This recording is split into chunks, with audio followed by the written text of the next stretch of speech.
all lasers are not the same. All lasers are not the same. All lasers are not the same. All lasers are not the same. Class 4 lasers are not low-level lasers. Erchonia lasers are ideal for my brain-based practice.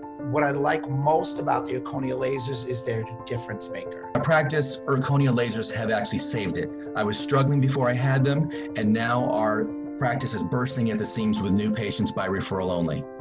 Every single day using these lasers in my practice has been absolutely thrilling. They are based on photochemical, electromagnetic therapy, the transfer of energy.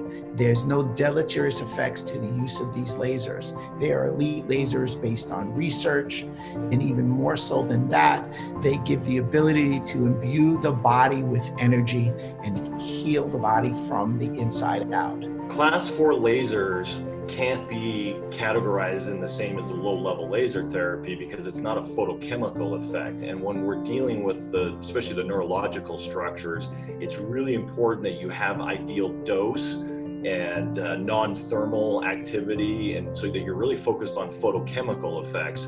So you can't categorize class 4 lasers under the same umbrella as the Erchonia lasers. We started looking at lasers decades ago, and they make a very clear distinction between a hot thermal laser and a cold healing laser. We use cold healing lasers because we're in the need to heal business. The result is we are not using class 4s for our clinical practice.